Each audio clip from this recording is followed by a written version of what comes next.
Faça uma oração para nós, pedindo que Deus esteja aqui conosco. Pai. Nosso Deus, nosso Pai do céu, nós te somos gratos porque depois de um dia de trabalho, nós podemos vir aqui e estudar a Tua Palavra. Amém. Ó Deus, nós te agradecemos profundamente. Muito obrigado por este privilégio. Amém. A gente vê agora nosso Deus lá na Ucrânia, em países como Tunísia, em que estudar a Bíblia está muito complicado. As pessoas não podem se reunir para estudar a Bíblia. E, ó Deus, e aqui nós temos esse privilégio. Nós somos abençoados com a liberdade e presenteados, Senhor Deus, por esse momento gostoso de estudar junto a Bíblia. Amém. Por isso, Senhor Deus, nós queremos nos submeter a Ti e pedir que Teu Espírito Santo venha abençoar, Senhor, esse estudo desta noite. Principalmente, esteja tocando no nosso coração com a Tua Palavra, que Teu Espírito Santo esteja, Senhor Deus, falando em nossos corações. Amém. E nós queremos abrir o nosso coração, ó Deus, para pedir, entra com a Tua Palavra em nossas vidas essa noite. Amém. Abençoa esse momento que vamos ter, pelo nome de Jesus Cristo. Amém. Amém. Boa noite, pessoal. Bom, como vocês viram, né, os cabelos brancos aqui substituíram a carequinha do pastor Calixto. Hoje não será o pastor Calixto que estará aqui hoje sou eu que estarei apresentando. Então, tivemos essa mudança que vai até semana que vem. Então, o pastor Calixto ele teve viajando, né? Então, hoje e semana que vem teremos professores diferentes. Hoje, no caso, sou eu. E semana que vem nós teremos o irmão Flores aqui, né? Que vai estar nos auxiliando no estudo de hoje. Então, o nosso tema hoje é o maior resgate. Quando nós falamos em resgate, talvez venha na sua mente aí alguns dos grandes sequestros que já aconteceu. Não sei se você já sabia, mas o sequestro maior em duração de tempo ocorreu nos Estados Unidos e foi um sequestro de 9 anos. Esse sequestrador lá nos Estados Unidos, ele sequestrou 3 meninas, moças, né? Na verdade, uma de 21 anos, uma de 16 anos e uma de 10 anos. E durante 9 anos ele manteve em cativeiro ali. Uma delas, ali, eu não lembro agora se era a mais velha ou a do meio, né? Chegou a sofrer 6 abortos durante todo esse tempo. Ou seja, foi um sequestro assim, terrível. 9 anos de sequestro ali e teve ali muitas situações tristes, né? Drásticas ali, né? Nessa situação. Talvez na mente de vocês, quando a gente fala de sequestro aqui no Brasil, venha alguns bem conhecidos, né? Um deles é o do Silvio Santos, né? Acho que acredito que todo mundo já lembra aí, tem um pouquinho de recordação do sequestro do Silvio Santos. Só que o sequestro do Silvio Santos, na verdade, ele começou primeiro com a filha. Só que não foi noticiado, ficou em segredo durante uma semana. E o sequestrador, não contente em sequestrar a filha e receber o pagamento ali, na hora de receber o pagamento, a polícia foi atrás. Ele chegou ali a matar 2 policiais e voltou e correu e pegou o Silvio Santos. Ou seja, o sequestro terrível também hoje no Brasil é considerado um crime hediondo, né? Claro que existem alguns outros crimes que a gente olha, que a gente pensa assim, que eles são mais terríveis quando a gente pensa, né? Por exemplo, estupro, né? Assassinato, esses crimes são pesados. Mas por que o sequestro, ele nos remete a um crime tão bárbaro para nós, tão triste para nós? O maior problema do sequestro é que ele precifica a pessoa. Agora deixa eu fazer uma pergunta para vocês. A vida humana, ela tem preço? Eu acho que é por isso que o sequestro marca na nossa mente assim, uma coisa tão terrível, porque a vida do ser humano, ela não tem preço. E o sequestrador coloca um preço, não, 100 mil em resgate dessa pessoa, 200 mil, 1 milhão. Pode oferecer qualquer dinheiro do mundo, todo o dinheiro, toda a riqueza desse mundo, não paga o preço de uma vida. Vocês concordam comigo? Então acho que é por isso, né, que quando a gente fala de sequestro, ele tem um peso assim meio grande na nossa vida, né? E alguns casos de sequestros ali, né, até as pessoas que são sequestradas acabam tendo uma empatia com o sequestrador, né? O que a gente chama de síndrome de Estocolmo, né? Então a pessoa o sequestrador acaba tratando a pessoa e no pânico ali do sequestro, a pessoa acaba se identificando com o sequestrador e achando que ele está fazendo um bem ali. Então é um trauma, é um problema psicológico ali que a pessoa vai sofrendo. Mas por que eu estou falando de sequestro, né? Porque o nosso tema é o maior resgate. E infelizmente nós, seres humanos, nós também fomos sequestrados. Em que momento que nós somos sequestrados? Lá no princípio, lá no Éden, quando Adão e Eva cometeram o pecado, quando eles transgrediram ali e comeram do fruto proibido, eles passaram, né, todo o poder, né, toda a autoridade do mundo nas mãos de Satanás. E Satanás usurpou o mundo e com isso sequestrou a todos nós. Só que não é só isso que aconteceu. Diz que lá, desde a fundação do mundo, o quê? O nosso preço foi pago. Através do quê? Do sacrifício de um cordeiro. Ou seja, o cordeiro simboliza Jesus Cristo. E aí você para pensar, tem preço maior do que a própria vida de Deus? Não existe preço maior do que a própria vida de Deus. Então você entendeu o valor da sua vida? Deus ele foi capaz de entregar a sua vida para que você pudesse ser resgatado, para que você pudesse ser salvo. Então às vezes a gente comete o erro de falar assim, nossa, aquela pessoa foi assaltada lá por conta de um celular, por conta de R$50, por conta de R$100, a vida não está valendo nada mesmo, né? É um erro a gente falar que a nossa vida não vale nada, porque o próprio Deus morreu em prol da nossa salvação. Se apenas uma pessoa tivesse aceitado Jesus, ainda assim ele viria nesse mundo e morrer em lugar dessa única pessoa. Ou seja, olha o tanto que Deus nos ama, olha o tanto que Deus valoriza a nossa vida. Então, com essa introdução, né, nós vamos comentar um pouquinho mais sobre o maior resgate, né, que é o resgate que Jesus Cristo fez por nós aqui na Terra. Então eu gostaria que vocês abrissem ali em Apocalipse 5, do verso 1 ao 4, para a gente responder a primeira pergunta. Na visão do livro selado, com 7 selos, por que João chorava muito? Vamos ver lá, Apocalipse 5, os versos 1 ao 4. Vi na mão direita daquele que estava sentado no trono um livro, escrito por dentro e por fora, de todo selado com 7 selos. Vi também um anjo forte, que proclamava em grande voz: quem é digno de abrir o livro e de lhe desatar os selos? Ora, nem no céu, nem sobre a terra, nem debaixo da terra, ninguém pode abrir o livro, nem mesmo olhar para ele. E eu chorava muito, porque ninguém foi achado digno de abrir o livro, nem mesmo de olhar para ele. Isso, olha só, esse texto tem algumas coisas interessantes que eu gostaria de estar apresentando para vocês, mas antes eu queria fazer uma pergunta. Por que a gente chora? O que acontece? Por que a gente chora? Qual é o tipo de situações que a gente chora? O que desperta em nós esse desejo de chorar? Tristeza. E a tristeza ela vem por conta do quê? Perdas, problemas, né? Quando a gente se depara com situações que a gente não tem como resolver, que não tem solução, ou seja, situações impossíveis, a gente chora. A gente se desespera e chora, né? Por que João estava chorando? João estava chorando porque a mensagem que ele recebeu ali é que ninguém era digno de abrir o livro, né? E então isso desesperava. Por que ele estava tão desesperado? O que tinha nesse conteúdo desse livro para ele ficar tão preocupado ao ponto de chorar, ao ponto de se desesperar ali?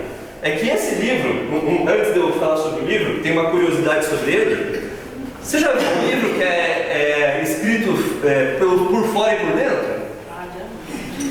Por que ele diz que esse livro era escrito por fora e por dentro? Porque livro, na época de João, na época dos apóstolos, nas épocas antigas, não era um livro que nem nós usamos aqui, né? Que tem uma capa e dentro do livro daí tem a escrita. Como eram feitos os livros? Eles eram rolos, né? Eram pergaminhos. Então nesses pergaminhos, geralmente eles colocavam um selo.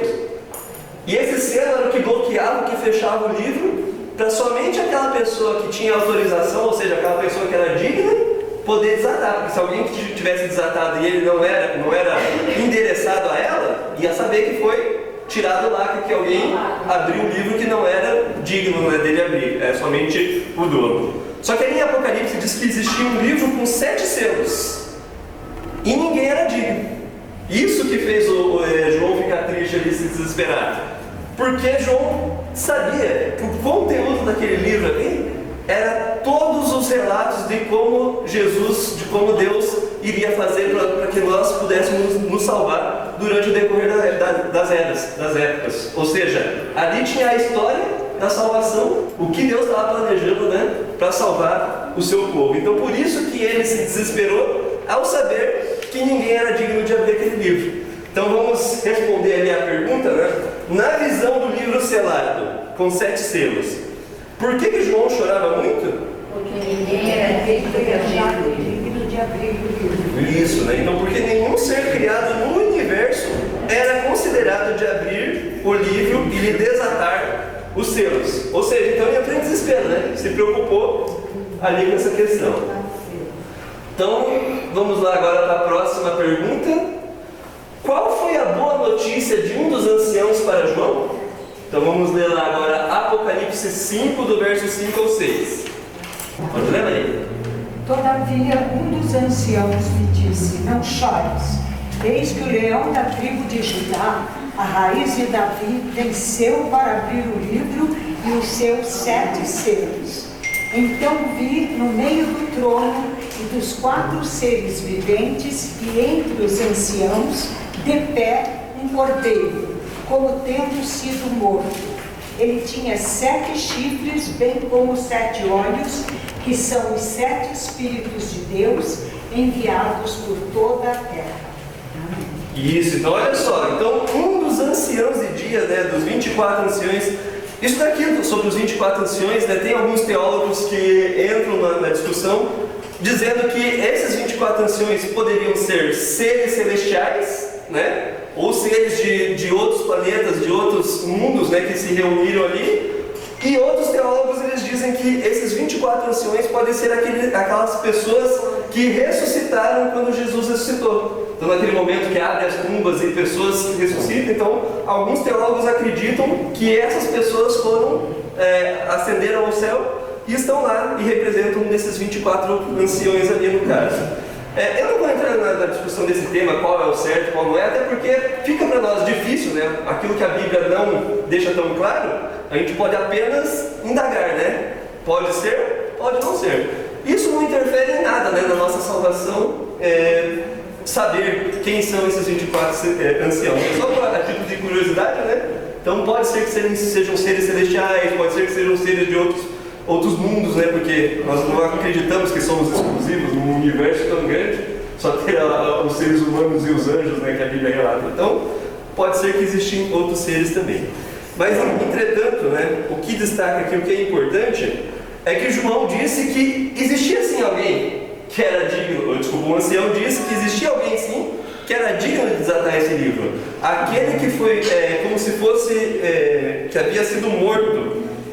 Quem é esse ser que era como se fosse, havia sido morto? Quem que é a representação?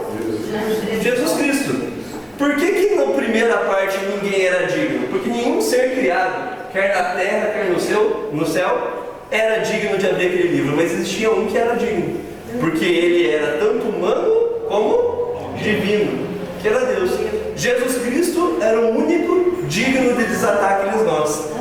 E só a título de conhecimento aqui, esses selos, na verdade, esses 7 selos, eles representam épocas, períodos da história da humanidade, e esses selos foram abertos conforme o passar do tempo. Hoje nós estamos vivendo aqui a época do 6º selo. Então, quando a gente vai ler as profecias, a gente vê que todos os outros selos, as profecias já aconteceram. E do 6º selo tem algumas acontecendo, e falta a abertura do último selo apenas, o 7º selo, que aí é a nossa grande esperança da volta de Jesus. Então, quando abrir o 7º selo, graças a Deus, né, nós já estamos livres de todo sofrimento, de toda dor, de todo o sofrimento que nós passamos nesse mundo aqui, né? Então, Se estamos no censo, está próximo, né? Deus nos prepare, nos capacite aqui para que nós possamos ter essa mesma alegria, essa mesma esperança de que João teve ao ver essa visão, ao ver Jesus Cristo abrindo e desatando os selos. Então, qual foi a notícia dos anciãos para João? Qual foi a boa notícia de um dos anciãos para João? Isso, ó, ele afirmou a João que havia alguém qualificado para abrir os 7 selos, que é Jesus Cristo, né? Graças a Deus nós temos essa grande esperança aqui, ó. Então vamos ver ali agora a pergunta 3. Como o Cordeiro nos redimiu? Isso, podem abrir ali em Apocalipse 5:9. E cantava um cântico novo, dizendo: digno és de tomar o livro e de abrir os seus selos, porque foste morto, e com o teu sangue compraste para Deus homens de toda tribo, e língua, e povo, e nação. Isso, então, o que qualificou então Jesus para poder abrir o livro ali? O que transformou ele em digno? O que foi ali? O que fez com que ele nos redimiu? Então,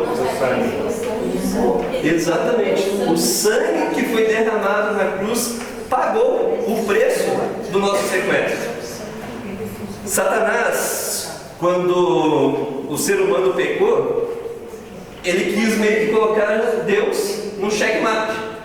Ele falou assim: olha, você não falou que aquele que pecasse deveria morrer? E agora?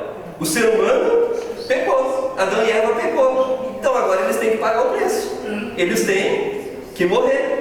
Foi essa acusação que Satanás apresentou ali para Deus naquele momento. Ou seja, você não falou? A palavra de Deus não pode voltar atrás, correto? Senão ele se tornaria mentiroso, e Deus ele não duela, né, com o seu caráter. Então ele é verdadeiro. Então aquilo que ele fala precisa se cumprir, precisa acontecer. Então Satanás na cabeça dele pensou assim: agora eu coloquei ele em xeque. E agora? Se ele não cumprir a promessa, ele está mentindo. E se ele cumprir, eu venci. É mais ou menos isso que ele quis colocar ali. Ou ele vai ter que perdoar todo mundo, inclusive eu, né? Satanás pensando assim, inclusive eu, ele vai ter que me perdoar, então, porque se... Só que uma coisa que a gente às vezes imagina assim: será que Satanás não teve chance de se arrepender e de receber perdão? Deus deu todas as oportunidades lá no céu. Da mesma forma como Ele nos dá todas as oportunidades, né? Quanto tempo um ser humano geralmente vive, né? Ali, cerca de 70 ou 80 anos, aqueles que conseguem mais 90, 100 anos, né? Acho que é bem difícil hoje a gente conhecer alguém que vive de 110 ou mais anos, né? Então, em média, de 80 a 90 anos, né? Vamos ser bem otimistas. Então nós temos todo esse tempo de vida para o quê? Para nos arrepender. Da mesma forma, Deus deu essa oportunidade para Satanás. Só que ele que negou todas essas chances, todas essas oportunidades. Só que agora ele queria vetar a chance da humanidade também, né? Colocando ali numa situação complicada. Só que o que ele não sabia é que Deus já tinha um plano, que é o que a gente chama de plano da redenção, o plano da salvação. E ele fez muito mais. O que ele fez? Eu falei que tinha que morrer, que alguém tinha que morrer e pagar o preço. Realmente, eu falei que tinha, e eu vou pagar o preço. Existe uma história de um rei que ele escreveu um decreto que todos que roubassem ali naquela região ali onde ele governava, a punição era arrancar os olhos do ladrão. E ele escreveu aquele decreto, colocou o carimbo ali, o selo dele, a marca dele ali na lei, e foi espalhado pelo seu reinado. Passando um tempo, os seus soldados chegaram e falaram assim: rei, aquele decreto lá está em vigor mesmo? Sem exceção nós temos que cumprir essa regra para todo mundo? Aí o rei falou assim: sim, sem exceção, tem que cumprir. Ele falou assim: então nós temos uma pessoa aqui para lhe apresentar que infelizmente roubou aqui dentro do seu reinado. E de repente ele fala, né, pode trazer, né, pode trazer a pessoa. E de repente os soldados entram e traz quem? O filho do rei. E o rei falou assim: bom, eu falei que tinha que pagar o preço com os olhos, e eu não posso, eu sou rei, a minha palavra aqui, se eu não cumpro a minha palavra, eu perco a minha autoridade como rei. Aí o rei falou assim: não, eu falei que tem que pagar com os olhos, e realmente vai ter que pagar com os olhos, mas não os olhos deles, o meu. O rei ofereceu os próprios olhos para que o filho não sofresse a punição. Vocês conseguem perceber que o que Deus fez por nós é similar? Na verdade, similar não. Na verdade, não tem nem comparação o que Deus fez. Né? Ele fez algo muito maior. Ele entregou a própria vida por cada um de nós. Né? Então, por que o Cordeiro nos redimiu? Ou seja, por que ele nos resgatou? Porque ele pagou o preço. Ele morreu, ele derramou o sangue, e o seu sangue comprou toda a tribo, língua, nação e povo. Ou seja, todos têm o direito de receber esse resgate, de receber o perdão. Basta o quê? Aceitar. É a única coisa que nós precisamos. Quando a gente aceita Jesus, aceita o sacrifício, o preço já foi pago, né? Então vamos ver agora a pergunta 4. Quando o Cordeiro foi morto? Apocalipse 13:8. E adorava todos os que habitam sobre a terra, aqueles cujos nomes não foram escritos no livro da vida do Cordeiro, que foi morto desde a fundação do mundo. Então aqui, ó, fala que o Cordeiro que foi morto desde a fundação do mundo. Mas não soa meio estranho, hein? Porque quando Jesus morreu, nós temos aqui na data, né, cronologicamente falando, foi há 2023 anos atrás. Não é mais ou menos isso? E o mundo a gente sabe que tem mais de 2023 anos. E o texto está falando assim, ó, que o Cordeiro foi morto desde a fundação do mundo. Mas voltando aqui à situação de Adão e Eva lá, o que aconteceu depois que eles pecaram? Eles eram cobertos pela glória de Deus, correto? Sim. Quando eles pecaram, o que aconteceu? O que a Bíblia fala? Nos relata? A glória foi embora, receberam luz. Que a glória foi embora. Então eles perderam aquela luz, perderam aquelas vestes brancas, né, que fala que eles tinham, e eles reconheceram que estavam nus. E ficaram com vergonha e medo. E ficaram com vergonha, medo e se esconderam. Então eles tentaram cobrir a sua vergonha ali, né, se esconder com folhas de figueira. Quando Deus aparece ali no Jardim do Éden e procura Adão e Eva, o que ele oferece para poder cobrir a vergonha deles, cobrir o corpo deles? Sacrificou, não é um animal? Exatamente, ele sacrificou um cordeiro. Quando ele sacrificou aquele cordeiro, ele usou das peles do cordeiro ali para cobrir a vergonha, né? Então, vocês percebem que desde a fundação do mundo teve um sacrifício de um cordeiro? Ou seja, um cordeiro foi morto. Só que esse cordeiro, ele tem um simbolismo. Ele simboliza Jesus Cristo, que um dia viria para pagar de uma vez por todas, né, o pecado. É por isso que havia, né, o santuário ali, né, o ritual do santuário, onde todos os dias eram oferecidos, né, o sacrifício do cordeiro em prol dos pecados, né? O irmão Flores quer. Antes do mundo ser criado, quando Deus planejou criar o mundo, foi discutido entre a Trindade, Pai, Filho e Espírito Santo. Vamos criar o ser humano com direito de escolher, não como robô. Quando essa proposta entrou dentro, surgiu, segundo uma comentarista que a maioria das pessoas já conhece, Ellen White, profetisa da Igreja Adventista, inspirada por Deus. Ela teve uma visão, e na visão ela viu quando Jesus chegou para o Pai e disse assim: Pai, vamos criá-lo com o direito de escolha. Se eles escolherem mal, eu morrerei no lugar deles.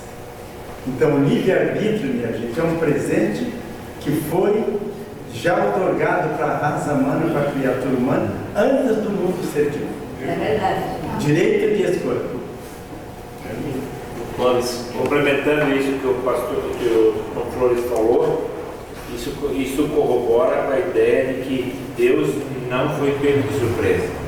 Exatamente. Por ele ser onipresente, onisciente e enxergar tudo lá na frente, então ele já montou chama-se plano de contingência. Se algo der errado, nós já sabemos o que fazer. Sim, é verdade. Então essa é a situação. Então eu já sabia que nós... Não. Havia a possibilidade. E havendo essa possibilidade, eles tinham que já deixar alguma coisa organizada. Por isso, desde a fundação do mundo, desde o plano que o Flores falou, já estava previsto e pronto. Só eu queria ler um versículo de 1 Pedro 20 que corrobora que o irmão Flores colocou. Ele foi conhecido antes da fundação do mundo, mas foi manifestado nesses últimos dias em favor de vocês. 1 Pedro. 1 Pedro 1:20. Deus já tinha um plano, Deus já tinha uma solução, mesmo que o ser humano viesse, né, a falhar, né? Ele tinha a possibilidade de ter vivido sem pecar? Tinha, mas se ele pecasse, teria uma outra solução, né? Para você ver o tamanho do amor e o tamanho da misericórdia de Deus, né? Então Deus nunca nos abandona. E nós somos criaturas, assim como Satanás e os anjos caídos eram criaturas também, ou seja, eles também receberam uma oportunidade, eles também receberam uma chance. Só que eles não aceitaram essa misericórdia, esse amor. O tempo que Deus deu ali para eles se arrependerem, eles continuaram, né, em prol ali dos planos dele. Satanás, na cabeça dele, ele achava que ele poderia governar melhor do que o próprio Deus, e ele não desistiu desse plano. Na cabeça dele, ele pensava que poderia fazer mais do que o próprio Deus faria, né? Então foi por isso que, infelizmente, ele não se arrependeu e hoje ele já está condenado por não ter aceitado, né, a misericórdia e o plano de salvação para ele também. Então, assim, uma outra coisa que foi comentado, que Deus ele não foi pego de surpresa, mas os seres celestiais, os seres criados, esses foram pegos de surpresa. Quando que um ser iria imaginar que o próprio Deus iria entregar a vida para poder pagar o preço do pecador como nós? Quando a gente olha a nossa vida, né, e pensa assim, poxa vida, o próprio Deus entregou a vida por mim. Eu que faço isso, que faço aquilo, que pego desse jeito, que erro desse jeito. Deus entregou a vida. Foi por isso que Satanás ali foi pego de surpresa junto com os outros seres. Nunca queria passar na cabeça dele que Deus iria entregar a sua vida em prol de um pecador. Porque olha o tamanho do valor da vida de Deus. Olha, não tem nem comparação. Acho que nem se todos os seres humanos, né, recebessem a salvação, ainda assim seria um preço que foi muito alto. Porque Deus, olha quem é Deus, olha o tamanho da grandiosidade de Deus, do poder de Deus. Quem somos nós? Pobres miseráveis, né, que temos que ser dignos, né, agradecer a Deus por a misericórdia que Ele teve conosco. A percepção de quão grande foi o drama do Calvário. Quando todos os seres humanos ali não tinham nada, não se interessavam e queriam mandar, né, queriam matá-lo, o universo inteiro estava olhando aquela cena e surpresos, né? Não acreditando que Cristo se deu naquele momento. A inspiração diz que até o último momento os anjos achavam, aliás, eles se ofereceram em troca de Jesus. Eles se ofereceram, não, deixa eu ir e tudo mais. Mas o único sacrifício válido foi o de Cristo. Mas essa surpresa bateu não só em Satanás, mas todas as hostes celestiais ficaram pasmados com aquilo. Então, respondendo a quarta pergunta ali, quando o Cordeiro foi morto? Então, as opções ali, desde a fundação do mundo, né? Vamos lá agora para a quinta pergunta, O Cordeiro morreu por nossos pecados. O que é pecado? Então vamos ler em 1 João 3, 4. Maria, quer ler para nós? Todo aquele que pratica o pecado também transgride a lei, porque o pecado é a transgressão da lei. Isso, né? Então olha só, o texto de 1 João diz que o que é pecado? Geralmente quando a gente pensa pecado, o que é pecado, a gente pensa que é fazer o mal, né? Fazer alguma coisa ruim. Mas na verdade, o pecado ele é a transgressão da lei, ou seja, a desobediência da lei. Quem nos dá a lei é Deus. Todas as vezes que a gente desobedece uma ordem de Deus, a gente está cometendo um pecado. Qual foi o pecado de Adão e Eva ali no caso no Jardim do Éden? Se a gente for olhar, tinha algo de mal em comer uma fruta? Olhando assim, aparentemente, tem algo de mal em comer uma fruta? Não. Mas olha só, qual era o mal por trás ali de comer aquela fruta? O mal era a desobediência a Deus. Ou seja, Deus falou assim, se você comer dessa fruta, certamente você morrerá. Eles desacreditaram dessa palavra de Deus, porque Deus alertou, Deus que orientou, e Satanás falou assim, Deus falou isso, que certamente você morrerá? Não, você não vai morrer. É que Deus sabe que no dia que você comer daquele fruto ali, você vai ser conhecedor do bem e do mal, e como Deus você vai ser. Ou seja, lembra aquele desejo que Satanás teve lá no céu de ser como Deus? Ele colocou na cabeça de Eva, ali implantou na cabeça de Eva o mesmo desejo. Ó, se você comer desse fruto, você vai ser como Deus. Ela olhando, ó, quer dizer que se eu comer desse fruto, eu vou ser como Deus? Opa! Aí ela foi lá e acabou sendo tentada. Se você for olhar, a desobediência por comer um fruto não era uma coisa tão, como eu posso dizer assim, grave, algo tão feio de se fazer como um assassinato, né? Ninguém precisa falar assim, ó, é pecado cometer um assassinato. Acho que todo mundo tem na consciência que isso daí é algo terrível, é algo banal. Só que comer um fruto e desobedecer assim, sabe aquela famosa mentirinha branca que a gente conta? Olha só, essas coisas pequenas têm resultados grandiosos, porque desobediência a Deus é pecado. Não importa o tamanho da desobediência, se você desobedeceu a Deus no mandamento de não mentir, ou se você desobedeceu a Deus no mandamento de não matar. Não importa. Consequências tem diferença, né? Tem uma diferença de você cometer uma consequência de um pecado da mentira para uma consequência de um pecado do assassinato. Tem a consequência, sim. Essa eu concordo que existe diferença. Mas desobediência a Deus tem diferença? Não. Desobedeceu a Deus, transgrediu a lei. Transgrediu a lei, você deu origem ao pecado. E o salário do pecado, a Bíblia fala que é o quê? A morte. E foi por isso que Adão e Eva foram condenados à morte. E foi por conta do amor de Deus por Adão e Eva que eles não morreram. Você fala assim, mas eles morreram. Não, mas não era essa morte. A palavra no original ali não se refere à morte física. Estava se referindo à morte eterna. E foi essa que Jesus assumiu a culpa. Foi nessa daí, a morte eterna, que ele pagou o preço pelo ser humano. Então olha só a que nível vai a nossa desobediência. Por uma simples desobediência da lei, de uma ordem de Deus, o próprio Deus teve que morrer, o próprio Deus teve que pagar, né, o preço. Então voltando ali, o Cordeiro morreu por nossos pecados, né? Então o que é o pecado? Pecado é a transgressão da lei. Em algumas versões vai estar assim, o pecado é iniquidade, mas iniquidade é a mesma coisa, a transgressão da lei é a desobediência às leis de Deus, né? Só para caso a sua versão esteja um pouquinho diferente, né? Então, Isaías 59, do 1 ao 2, diz que o pecado nos separa de Deus. Ou seja, Jesus Cristo ele morreu na cruz para fazer. A cruz é como se fosse uma ponte que liga o ser humano a Deus novamente. Se ele não tivesse morrido na cruz, essa ligação, né, entre nós e Deus não haveria mais, nós estaríamos separados. Diz que a dor para Jesus, na hora que morreu na cruz, foi tão grande, mas tão grande por quê? Porque ele, quando assumiu a nossa culpa, quando ele pagou pelos nossos pecados, ele sentiu essa separação. Imagine Deus que é eterno, que não tem nem princípio nem fim, que sempre existiu, sentir essa separação de Deus.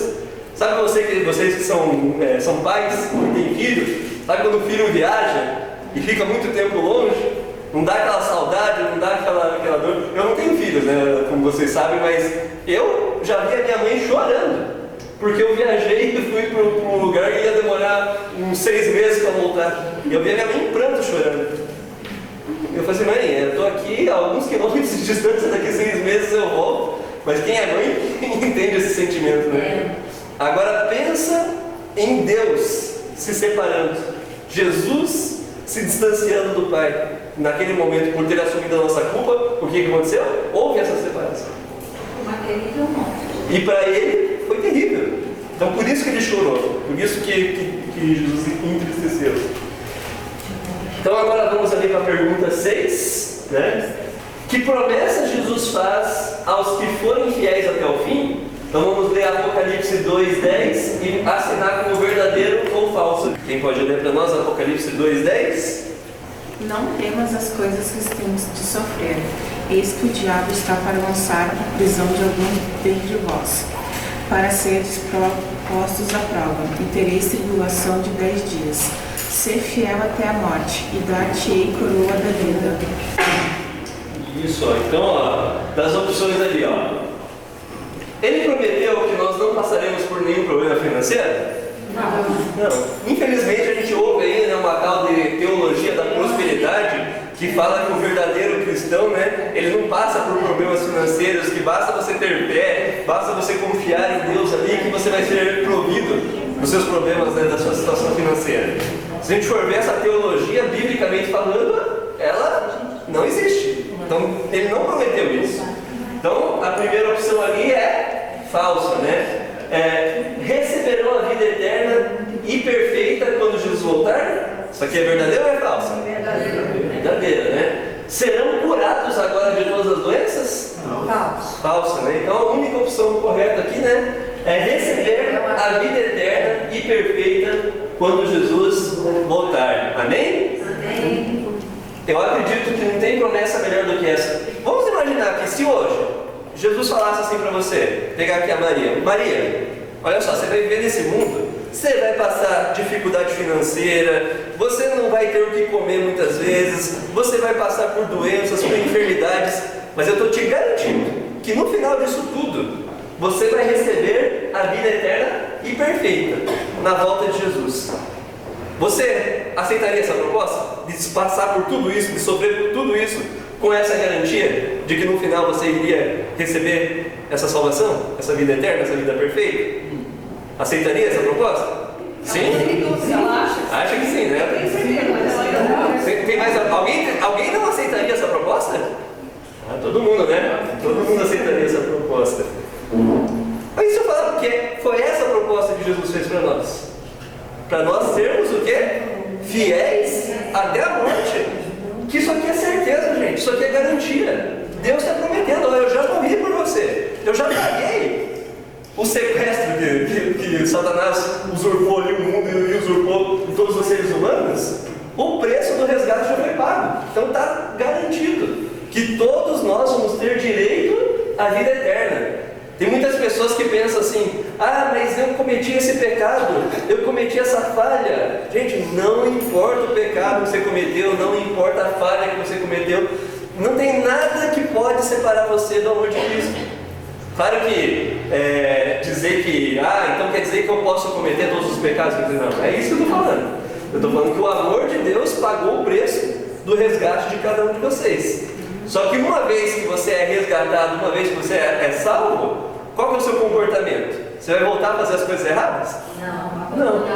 Olha uma ilustração. Vamos imaginar que você tem uma doença aí, um câncer, e você viveu com aquele câncer durante 30 anos. Aí, de repente, um médico chega e consegue fazer uma operação, uma cirurgia, traz algum medicamento e cura você. Só que antes disso você vivia fumando, você vivia bebendo, vivia se alimentando mal. Aí você foi lá, passou pela situação do câncer, foi curado, o médico fez a cirurgia ali, operou, removeu o tumor, e você está 100% curado desse câncer. Você vai chegar no médico e falar assim: obrigado, doutor, muito obrigado por ter salvado a minha vida, me ajudado, agora eu vou ali no bar comemorar, vou tomar uma cervejinha ali, vou fumar. Você voltaria a fazer todas as coisas erradas que te levaram a ter aquele câncer, que te levaram a ter aquele sofrimento? Tem uns loucos que fazem. É porque não aceitaram, né? A misericórdia, né? O amor que teve ali, a graça, né? Na verdade, Por isso que eu falei louco. exatamente. Boa palavra. Acho que para você voltar a fazer as coisas é loucura. Uma pessoa que foi salva por Cristo, que foi resgatada do pecado, da vida maldita mesmo que vivia nesse mundo, e volta para aquela vida depois de ter recebido o amor, o perdão de Deus, acho que o Clóvis usou a palavra melhor, né? É só alguém que não tem a cabeça no lugar, uma pessoa louca. Porque uma vez você salvo por Cristo, você recebendo esse perdão dele, a tua vida tem que ser diferente. Se a tua vida não está sendo diferente, significa que você não aceitou a graça e você não entendeu o que Jesus fez por você. Porque quando você entende o que Jesus fez por você, eu tenho certeza que você tem uma vida diferente, uma vida renovada, né? Uma nova chance. Próxima pergunta ali: o que é preciso fazer para ser salvo? Vamos ver ali Atos 16:31. Responderam: crê no Senhor Jesus e será salvo. Tu casa. Isso, né? Então o que eu preciso fazer para ser salvo? Crer no Senhor Jesus. Exatamente. Então, quando você crê, esse crer não é somente acreditar na existência de Jesus, acreditar na existência de Deus. Porque a própria Bíblia fala que até Satanás crê, não duvida da existência de Deus. Esse crer é você aceitar o sacrifício que Jesus fez por ele. E quando fala tu e tua casa será salvo, não vamos entender e interpretar o texto da maneira errada. Não quer dizer assim, ó, minha mãe aceitou, se a minha mãe aceitou Jesus, está salvo todo mundo de lá de casa. Não. A salvação, ela é individual. Por que ele fala assim, então crê no Senhor Jesus, será salvo tu e tua casa? Às vezes a gente pega um texto e lê só ele aqui e cria uma teologia em cima daquele texto que a gente leu. Se você continuar a ver os versos na sequência, Paulo, ele falou isso pro carcereiro ali, que ele, a casa dele seria salva, mas Paulo não fez a promessa e falou assim, você vai ser salvo aí, Cido e a sua casa. O que ele fez? Ele foi lá e pregou o evangelho para a família do carcereiro. E a gente vê que a família do carcereiro, quanto ele, o quê? Se batizaram. Ou seja, eles aceitaram a palavra. Ou seja, você, como exemplo, você tem através do testemunho, esse poder de levar a salvação da sua família. É isso que ele está querendo dizer assim. Quando você crê em Jesus, quando você aceita, você testemunha daquilo que Jesus fez por você. E esse teu testemunho, ele tem um poder grandioso, um poder de alcançar os seus. Foi isso que aconteceu na vida do carcereiro ali no caso. Ele contou, testemunhou do que aconteceu naquele momento, e o testemunho dele, junto com Paulo ali pregando o evangelho e falando, fez com que a família fosse alcançada. Ou seja, uma vez que você aceita Jesus, uma vez que você demonstra o testemunha do que Deus fez na sua vida, gente, com certeza você vai alcançar outras pessoas, e principalmente os seus, né? Da sua casa. Então, crer também envolve confiar em Deus. E envolve um compromisso com os valores de Deus, com a sua lei, no caso. E desemboca, então, nas obras, conforme fala em Tiago 2, né? Que fé sem obras é morta. Então, é um caminho, não é só acreditar, né? É um compromisso, um pacto, uma aliança que a gente faz com Deus, confiando no sacrifício de Jesus Cristo na cruz, né? E leva à ação. Por isso que o texto fala ali do Tiago, né? Fé sem obras, ela é morta. Porque se você diz que tem fé, mas você não demonstra aquela sua fé, ou seja, você não tem fé, você não está aplicando, você não está demonstrando. É que nem aquela historinha que tem lá do cara. Ele era extremamente bom, habilidoso, como equilibrista. Então ele tinha uma corda assim, ele andava na corda, aí ele passava com um carrinho de mão ali pela corda, e passava e andava, e todo mundo aplaudia ele. Você é bom mesmo, né? Você é fera mesmo. Aí disse que ele falou assim, vocês acreditam que eu consigo ir e voltar ali carregando 50 quilos aqui? Daí todo mundo falou assim, eu acredito. Ele pegou e foi lá e atravessou. Daí ele falou assim, quem de vocês acredita que eu consigo passar com você aqui dentro? Ninguém acreditou, não. Na hora de falar, eu tenho fé, eu creio que você faz. Mas na hora de provar a fé, todo mundo deu o pé para trás, né? Ele não demonstrou que realmente acreditava, que tinha fé. Ou seja, a fé, ela vem com uma demonstração. Se alguém realmente tivesse fé e acreditava que ele passava ali sem equipamento e conseguisse equilibrar, ele falasse, não, eu me voluntaria, eu sei. Aí sim, aí você está mostrando uma ação, uma obra, que realmente você confia, que você realmente acredita. Muitas pessoas falam que acreditam em Jesus, que aceita a Bíblia, que aceita a palavra de Deus, que concorda com as leis, mas na hora de colocar isso em prática na vida dele, mas se eu obedecer os 10 mandamentos ali, ou a questão do sábado, por exemplo, eu trabalho no sábado. A minha família é sustentada com esse trabalho meu no sábado. E se eu disser que eu não vou trabalhar, quem é que vai sustentar meus filhos se sou eu que trabalho? Então você está vendo que você demonstra nessa atitude que você não tem confiança em Deus, que você não tem fé em Deus? É você que sustenta a sua família? É você que sustenta a sua família através do trabalho? Ou é Deus que te deu um trabalho para que você sustentar a sua família? É Deus. Deus é o provedor de tudo. Se Deus consegue prover pessoas que trabalham de segunda a sexta ali e não precisam trabalhar no sábado, por que Deus não pode fazer o mesmo na sua vida? Ou seja, quando nós confiamos em Deus, a gente realmente segue aquilo que Ele nos pede, segue aquilo que Ele fala e confia. Não, Deus vai prover. Eu já vi situações de pessoas, inclusive eu sou uma dessas pessoas, que antes eu tinha um salário bom e estava com dívida, vivendo com dívida. e não conseguia pagar a dívida com um salário que dava o suficiente para pagar aquela dívida, mas sempre vinha assim uma coisa que embolava. Aí em um outro momento, em um outro emprego onde eu recebia menos, eu consegui pagar aquela dívida. Ou seja, é o salário que pagou aquela dívida ou Deus que me ajudou a ter sabedoria de lidar com um salário menor para poder quitar? Ou seja, gente, não é nada de esforço nosso, é sempre Deus que está no comando. E Deus, às vezes com o nosso menos, Ele faz mais. É isso que é uma demonstração de confiança em Deus. Quando a gente confia, Ele realmente vai fazer tudo o que é necessário. Inclusive, quando nós demonstramos que confiamos nele, Ele vai fazer de tudo o que? Para que nós sejamos salvos, inclusive a nossa família. Vamos ver agora a pergunta 8. Então, como nossos pecados são cancelados? Então, quem pode ler ali para nós Atos 3:19?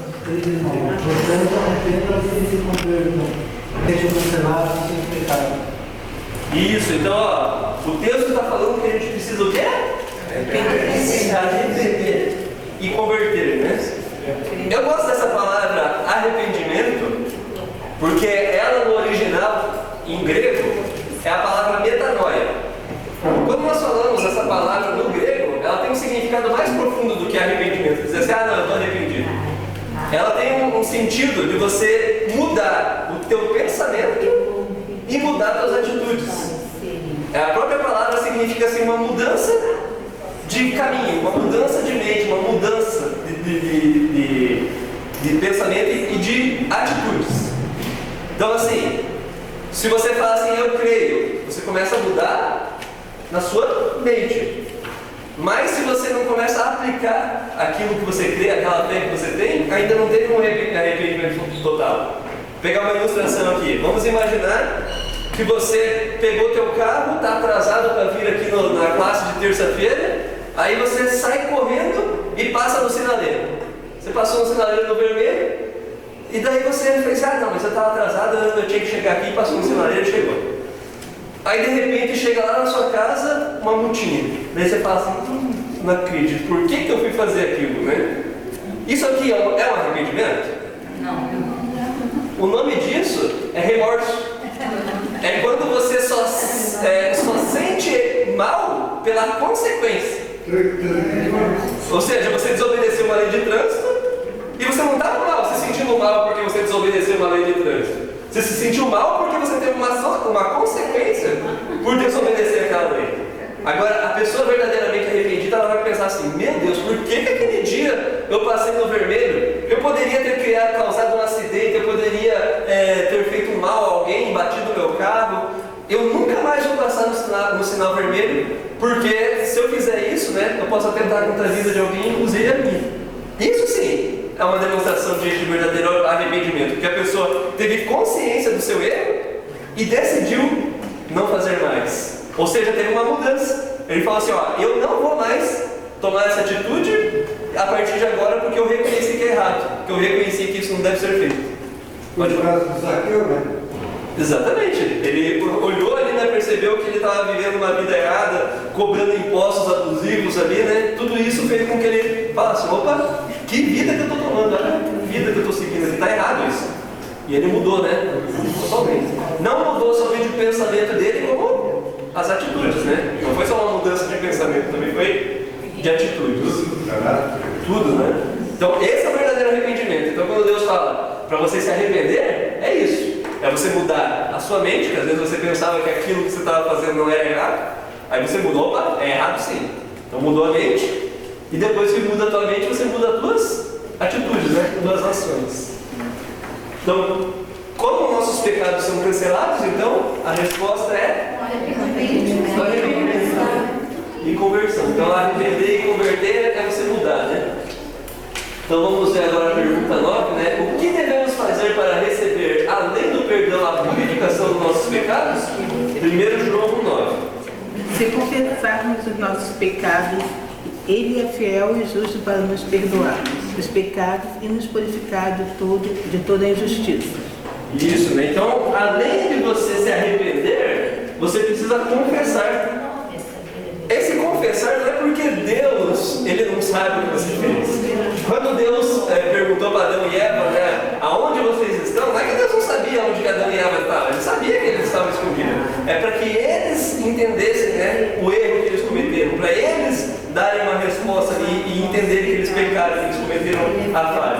Quando nós confessamos, nós estamos demonstrando que a gente pode receber o perdão de Deus.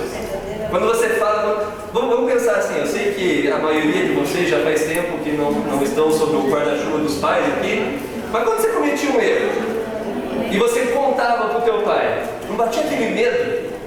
O que o meu pai vai fazer? Meu pai vai me bater, vai brigar, vai não sei o quê. Você já teve uma situação que você confessou para o teu pai o erro que você cometeu, a falha que você cometeu, e o teu pai simplesmente foi lá e te abraçou e te perdoou e teve uma reação diferente daquela que você imaginava, aquele medo de se sentir? Já aconteceu isso com vocês? Não é gostoso você receber o perdão? Não é gostoso quando você percebe que o pai ama você ao ponto de te perdoar? É isso que Deus está querendo mostrar. Quando Ele fala confessa, é para você confessar, para você receber o perdão de Deus.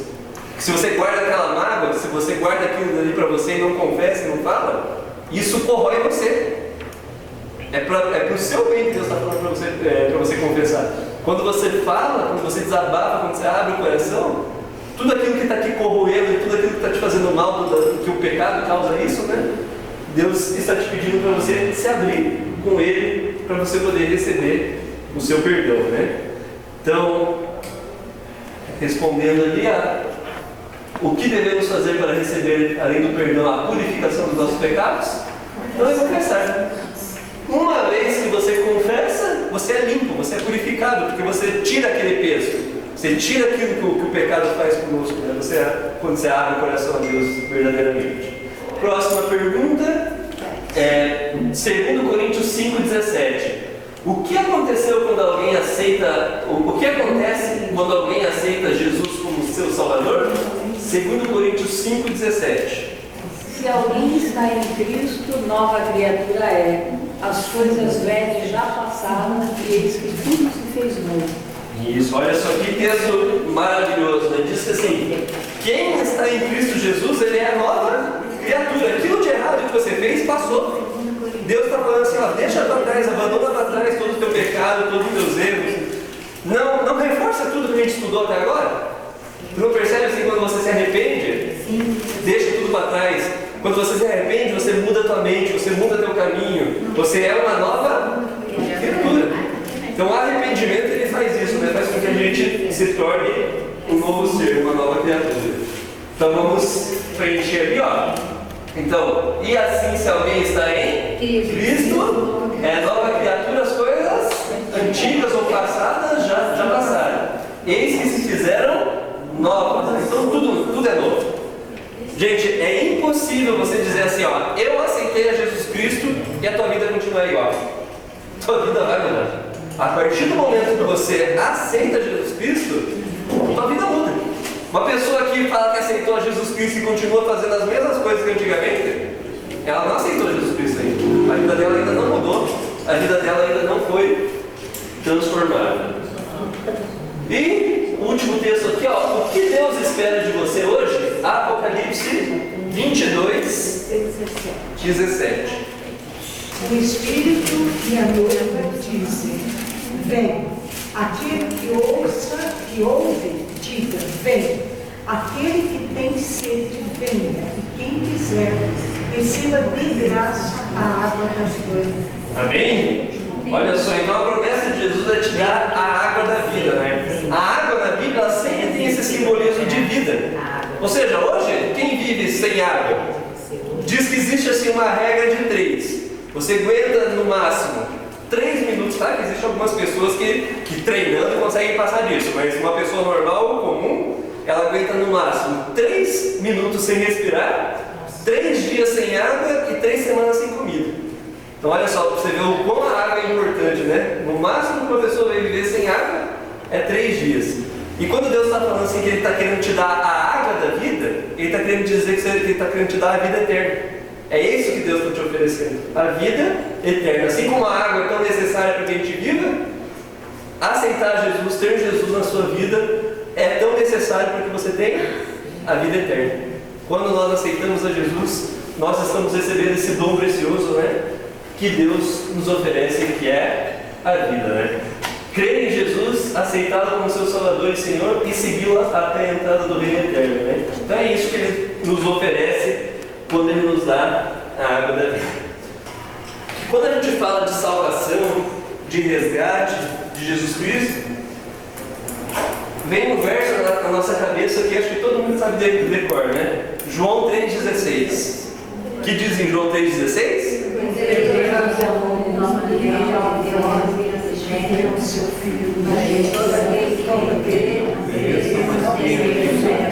Amém.